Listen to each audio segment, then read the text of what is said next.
Welcome to the Prayagraj institute daily current affair की series में आज हम बात करेंगे 26, 27 और 28 नवंबर के इंपॉर्टेंट करंट अफेयर की घटनाओं के बारे में।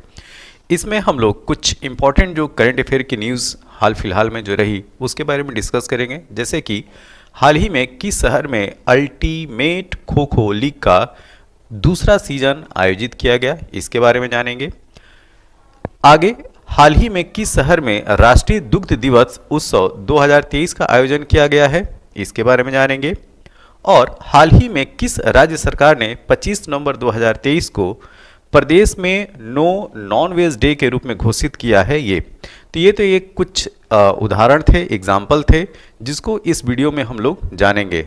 और भी बहुत कुछ है ये 26, 27 और 28 नवंबर की करंट अफेयर की घटना के न्यूज़ में। तो चलिए स्टार्ट करते हैं अपने पहले क्वेश्चन के साथ। हमारे सामने जो पहला प्रश्न ये है कि हाल ही में किस राज्य सरकार ने 25 नवंबर 2023 को प्रदेश में नो नॉन वेज डे, ठीक है, ध्यान दीजिए, नो नॉन वेज डे के रूप में घोषित किया है। तो यह राज्य है उत्तर प्रदेश। तो उत्तर प्रदेश सरकार के द्वारा 25 नवंबर 2023 को नो नॉन वेज डे के रूप में घोषित किया है। अब हम जानेंगे कि आखिर ये नो नॉन वेज डे है क्या। तो उत्तर प्रदेश शासन ने जो 25 नवंबर 2023 को प्रदेश में नो नॉन वेज डे घोषित किया है, इसका मतलब ये है कि इस दिन पूरे राज्य में, मतलब कि पूरे प्रदेश भर में सभी मांस की दुकानें और बूचड़ खाने बंद रहेंगे, ठीक है। तो क्या ध्यान में रखना है कि जो नो नॉन वेज डे 25 नवंबर को घोषित किया गया है, इस दिन क्या होगा, सभी मांस की दुकानें और बूचड़ खाने बंद रहेंगे। आखिर यह डिसीजन जो है उत्तर प्रदेश सरकार के द्वारा क्यों लिया गया? तो देखिए, 25 नवंबर को महान शिक्षाविद, मतलब कि एजुकेशनिस्ट और जीवों के प्रति विशेष दया भाव रखने वाले स्वतंत्रता सेनानी साधु टी.एल. बासवानी, ठीक, कौन, साधु टी.एल. बासवानी की जयंती है। और इसी कारण से योगी सरकार ने यूपी में सभी मांस की दुकानें और बूचड़ खाने बंद रखने का फैसला किया है। तो यह था करंट अफेयर का हमारा पहला प्रश्न और इंफॉर्मेशन। अब चलते हैं दूसरे प्रश्न की तरफ। हाल ही में किस राज्य में विश्व के पहले 3D मुद्रित, बहुत इंपॉर्टेंट ये न्यूज़ है, 3D प्रिंटेड मंदिर का अनावरण किया गया है, ठीक है। अभी हाल फिलहाल में आपने 3D पोस्ट ऑफिस के निर्माण की बात सुना था, जो कि बेंगलुरु में इसका उद्घाटन किया गया था। किसका? 3D पोस्ट ऑफिस की। अब यहाँ पे जो बात की जा रही है 3D मुद्रित मंदिर, तो इसका अनावरण किस राज्य में किया गया, ये आपसे पूछा जा रहा है। तो यह राज्य है तेलंगाना, ठीक है। तो तेलंगाना ने सिद्दीपेट जिले के बुरुगपल्ली में स्थित दुनिया के पहले, ध्यान दीजिएगा, यह विश्व का पहला 3D मुद्रित मंदिर है, ठीक। तो पहले 3D मुद्रित मंदिर का अनावरण किया है और इस मंदिर को 3 माह तक, कितने महीने, 3 माह तक चले 3D प्रिंटिंग प्रक्रिया के माध्यम से निर्मित किया गया है। अब दूसरा जो प्रश्न है वो चक्रवात से संबंधित है। तो हाल ही में बंगाल की खाड़ी, बे ऑफ बंगाल में उत्पन्न होने वाले चक्रवात माईचोंग, ठीक, चक्रवात का क्या नाम है, माईचोंग का नाम किस देश के द्वारा दिया गया है, ठीक। जो भी बे ऑफ बंगाल में चक्रवात आते हैं उनका कुछ ना कुछ नाम होता है और वो नाम जो है किन्हीं देश के द्वारा दिया जाता है। तो यहाँ पे जो पूछा जा रहा है कि माईचोंग जो नाम है वह किस देश के द्वारा दिया गया है, तो यह नाम दिया गया है म्यांमार के द्वारा। अब इस चक्रवात के बारे में जानेंगे डिटेल में। तो देखिए, मौसम विभाग के द्वारा जारी मौसम संबंधी पूर्वानुमान के मुताबिक दक्षिण अंडमान सागर, ठीक है, साउथ अंडमान सी की बात की जा रही है। तो दक्षिण अंडमान सागर और निकटवर्ती मलक्का स्टेट पर एक कम दबाव, ध्यान दीजिएगा, जो भी ये जो चक्रवात होते हैं वो लो प्रेशर वाले होते हैं, तो कम दबाव का क्षेत्र बना हुआ है और इसके उत्तर पश्चिम की ओर बढ़ने और 29 नवंबर 2023 के आसपास बंगाल की खाड़ी के दक्षिण पूर्व में, ठीक है, दक्षिण पूर्व में एक चक्रवाती तूफान में तब्दील होने की आशंका जताई गई है। स्काईमेट वेदर, ठीक है, ध्यान दीजिए, इसका नाम स्काईमेट वेदर के नवीनतम अपडेट के अनुसार आगामी चक्रवाती तूफान इस साल बंगाल की खाड़ी में आने वाला चौथा तूफान होगा और कुल मिला के अगर बात किया जाए तो भारतीय जल क्षेत्र, ठीक है, जो इंडियन वाटर बॉडी है उसमें यह छठा तूफान होगा, ठीक है। तो यह किस नंबर का तूफान होगा? 6th नंबर का, ठीक। लेकिन अब बे ऑफ बंगाल की अगर बात की जाए तो यह होगा चौथा तूफान। तो ये इंफॉर्मेशन थी म्यांमार के द्वारा जो नाम दिया गया है इस चक्रवाती तूफान माइचोंग, उसके बारे में। हाल ही में सशस्त्र बल ट्रांसफ्यूजन केंद्र की कमान संभालने वाली पहली महिला कौन बनी है? तो ये है कर्नल सुनीता बीएस। तो ये है कर्नल सुनीता बीएस, ये बनी है becomes the pioneering female commanding officer eight AFTC। अब हम जानेंगे कर्नल सुनीता के बारे में डिटेल में। Army medical officer colonel Sunita BS ने सशस्त्र बल ट्रांसफ्यूजन सेंटर दिल्ली कैंट में कमांडिंग ऑफिसर की भूमिका संभालने वाली पहली महिला बन गई, ठीक। तो इस तरीके जब न्यूज़ में पहली महिला की जिक्र आए तो वो न्यूज़ जो है काफ़ी इंपॉर्टेंट हो जाती है, ठीक है। तो इसमें हमने क्या जाना? Army medical corps officer colonel Sunita BS ने सशस्त्र बल ट्रांसफ्यूजन सेंटर दिल्ली कैंट में कमांडिंग ऑफिसर की भूमिका संभालने वाली पहली महिला बनी है। अगला प्रश्न यह है कि हाल ही में केंद्रीय सड़क परिवहन और राजमार्ग मंत्री श्री नितिन गडकरी ने किस शहर में 8वें, ठीक है, 8वें भारत जल प्रभाव शिखर सम्मेलन 2023 का उद्घाटन किया, ठीक है। तो उस राज्य का नाम बताना है, तो यह है नई दिल्ली, ऑप्शन ए। तो नई दिल्ली में केंद्रीय सड़क परिवहन एवं राजमार्ग मंत्री श्री नितिन गडकरी 22 नवंबर 2023 को नई दिल्ली के अंबेडकर अंतर्राष्ट्रीय केंद्र में भारत जल प्रभाव सम्मेलन, ठीक है, जिसको शॉर्ट फॉर्म में क्या जानते हैं, IWIS के 8वें संस्करण का उद्घाटन किया और राष्ट्रीय स्वच्छ गंगा मिशन NMCG और गंगा नदी बेसिन प्रबंधन एवं अध्ययन केंद्र सी गंगा की ओर से आयोजित सम्मेलन 22 से 24 नवंबर 2023 तक इसका आयोजन हुआ था। अगला प्रश्न, हाल ही में किस शहर में प्रसिद्ध भैंस रेसिंग नम्मा कंबाला, ठीक है, नम्मा कंबाला प्रतियोगिता का आयोजन किया गया है? तो यह राज्य है बेंगलुरु, ठीक है, कर्नाटक का शहर बेंगलुरु। तो वहाँ पे प्रसिद्ध भैंस रेसिंग प्रतियोगिता कंबाला का आयोजन 25 से 26 नवंबर, ठीक, 25 से 26 नवंबर को बेंगलुरु में किया गया। कंबाला आखिर में है क्या? तो कंबाला एक भैंस दौड़ है। कैसी दौड़ है? भैंस दौड़ है, जो सर्दियों के महीनों के दौरान तटीय कर्नाटक जिलों में आयोजित की जाती है, जब किसान अपनी धान की कौन सी फसल, धान की फसल काटते हैं और दौड़ कीचड़ और पानी से भरे 2 समानांतर ट्रैक पर आयोजित की जाती है। इस कार्यक्रम का आयोजन तुलुकुटा, क्या, तुलुकुटा बेंगलुरु और पूरे तटीय कर्नाटक की भैंस रेसिंग टीमों की ओर से किया गया था। अगला प्रश्न, हाल ही में 9वां राष्ट्रीय प्रदूषण प्रतिक्रिया अभ्यास नेट पोल रेक्स, इसको जो है वेरी इंपॉर्टेंट में रखिए, ठीक है। तो नेट पोल रेक्स 9 कहाँ आयोजित किया गया है? तो इसका आयोजन किया गया कच्छ की खाड़ी में। तो कच्छ की खाड़ी मतलब गुजरात राज्य में, ऑप्शन नंबर डी इसका सही उत्तर है। तो भारतीय तट रक्षक बल द्वारा 24 से 25 नवंबर तक राष्ट्रीय प्रदूषण प्रतिक्रिया अभ्यास का आयोजन गुजरात के वाडीनार में किया गया। कहाँ? गुजरात के वाडीनार में किया गया और वाडीनार कच्छ की खाड़ी में स्थित है, ठीक है। और यह राष्ट्रीय प्रदूषण प्रतिक्रिया अभ्यास का 9वां संस्करण था, 9th एडिशन। हाल ही में भारत ने किस शहर में आसियान भारत मिलेट महोत्सव की मेजबानी की? ये भी वेरी इंपॉर्टेंट क्वेश्चन है, ठीक है। तो इसका आयोजन इंडोनेशिया के शहर जकार्ता में किया गया। ठीक है, कहाँ? इंडोनेशिया के शहर जकार्ता। इसके बारे में जानेंगे डिटेल में, क्योंकि बहुत ही इंपॉर्टेंट ये न्यूज़ है।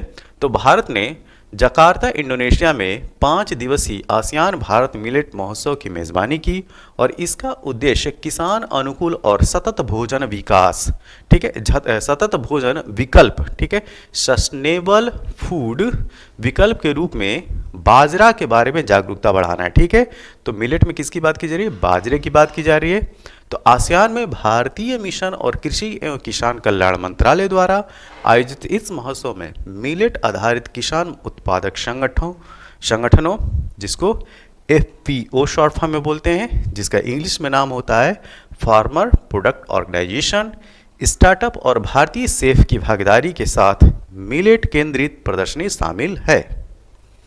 अगला प्रश्न, हाल ही में किस राज्य सरकार ने हलाल सर्टिफाइड प्रोडक्ट पर प्रतिबंध लगाया है? तो यह है उत्तर प्रदेश सरकार, ऑप्शन नंबर ए। तभी हाल में हलाल सर्टिफाइड जितने भी प्रोडक्ट थे, ठीक, वो वेज पे हों चाहे नॉन वेज पे हो, उस पे पूरी तरीके से योगी सरकार जो उत्तर प्रदेश की है उसको पूरी तरीके से प्रतिबंधित कर दिया है। तो इसको जानते हैं थोड़ा सा डिटेल में।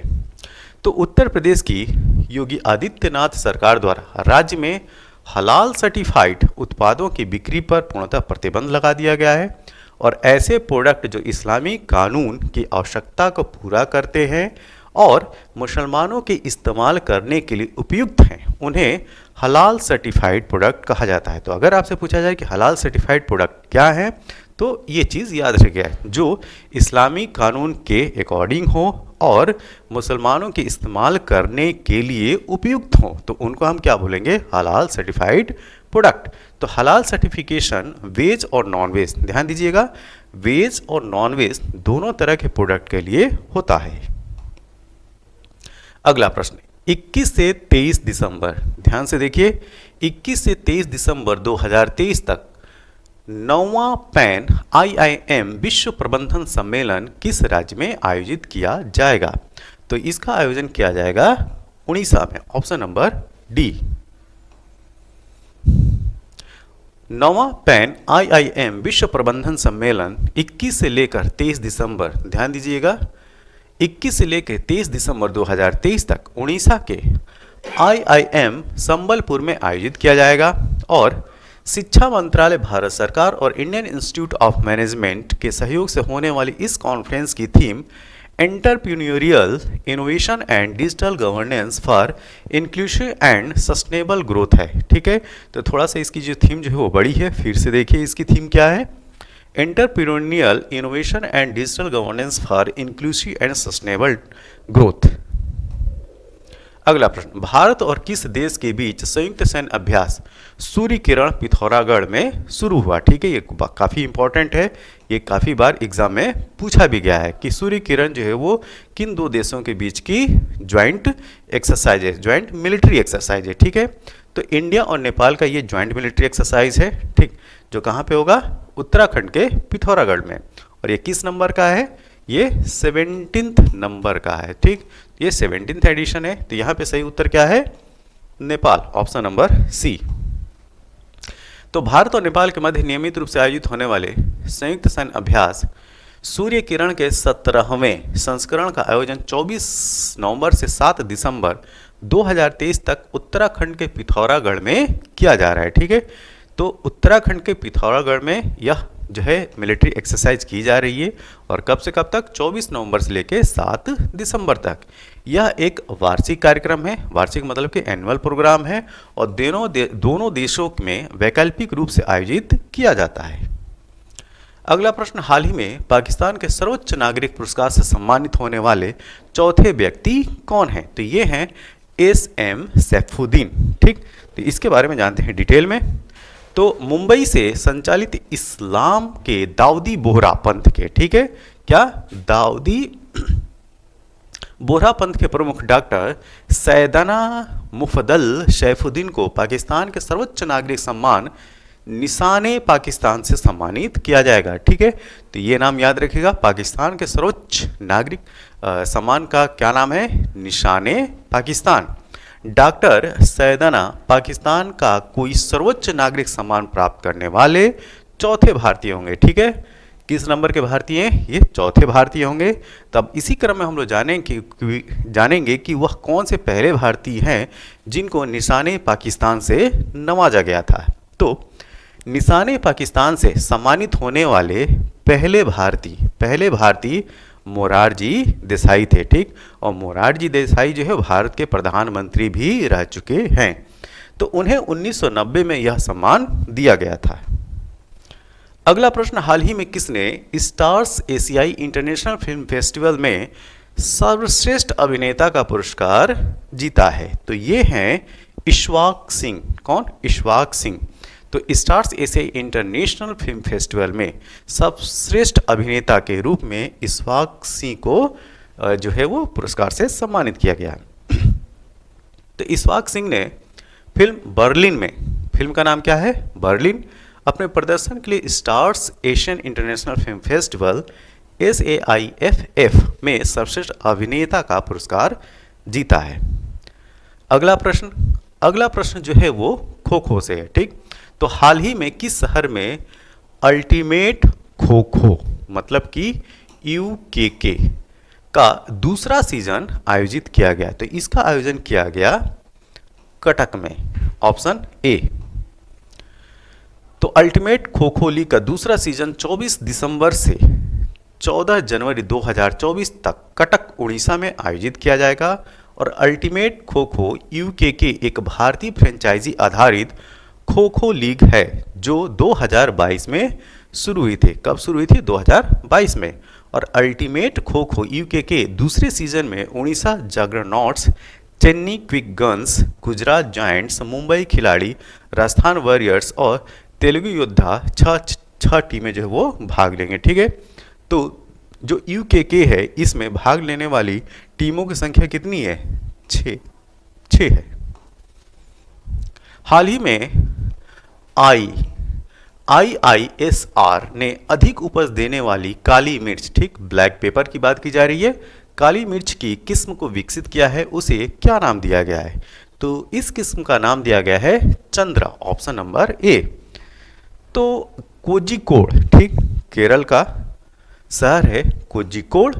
तो कोझिकोड में भारतीय मसाला अनुसंधान संस्थान IISR ने कृषि के क्षेत्र में एक महत्वपूर्ण उपलब्धि हासिल करते हुए काली मिर्च की एक नई किस्म को विकसित किया है जिसे चंद्रा नाम दिया गया है। ठीक है, और यहाँ पे जो भारतीय मसाला अनुसंधान संस्थान है वो कहाँ पे? केरल के कोझिकोड में। ये भी ध्यान रखिएगा। ठीक है, और IISR को इंग्लिश में क्या हम बोलेंगे? तो Indian institute for spice research. IISR की अनुसंधान टीम ने काली मिर्च की 2 अलग अलग किस्मों, चोलामुंडी, ठीक है, ये थोड़ा डिटेल में हो गया, चोलामुंडी एक किस्म थी और दूसरी थी थम्मन कोडी के क्रॉस से IISR चंद्रा का विकास किया है। ठीक है, तो IISR चंद्रा जो है ये एक हाइब्रिड वैरायटी है।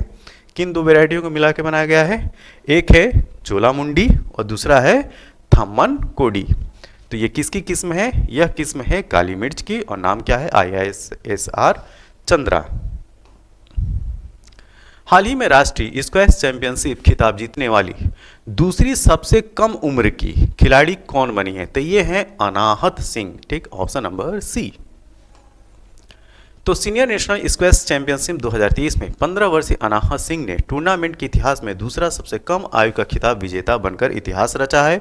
और फाइनल में अनाहत सिंह का सामना अपने से 12 वर्ष बड़े प्रतिभागी तन्वी खन्ना से हुआ था, जो घुटने की चोट के कारण मैच के बीच में ही रिटायर हो गई थीं। हाल ही में किस शहर में राष्ट्रीय दुग्ध दिवस उत्सव 2023 का आयोजन किया गया है? तो इसका आयोजन किया गया था गुवाहाटी में। केंद्रीय मत्स्य पालन, पशुपालन और डेयरी मंत्री श्री पुरुषोत्तम रूपाला, कौन? पुरुषोत्तम रूपाला 26 नवंबर 2023 को पशु चिकित्सा कॉलेज ग्राउंड गुवाहाटी असम में राष्ट्रीय गोपाल रत्न पुरस्कार 2023 प्रदान किया गया। और पशुपालन और डेयरी विकास राष्ट्रीय दुग्ध दिवस उत्सव 2023 के एक हिस्से के रूप में राष्ट्रीय गोपाल रत्न पुरस्कार 2023 का आयोजन किया गया। तो यह इंफॉर्मेशन थी राष्ट्रीय दुग्ध दिवस के आयोजन से, जिसका आयोजन असम गुवाहाटी में किया गया। तो ये थे 26, 27 और 28 नवंबर से संबंधित इंपॉर्टेंट करंट अफेयर से संबंधित क्वेश्चंस। ये वीडियो आपको कैसा लगा? जैसा भी लगा हो आप अपने सुझाव जो हैं कमेंट बॉक्स में ज़रूर दें, और इस वीडियो के पीडीएफ के लिए आप हमारे Telegram channel the Prayagraj institute को ज्वाइन कीजिए और इस पीडीएफ को प्राप्त कीजिए। तब तक के लिए थैंक यू, धन्यवाद।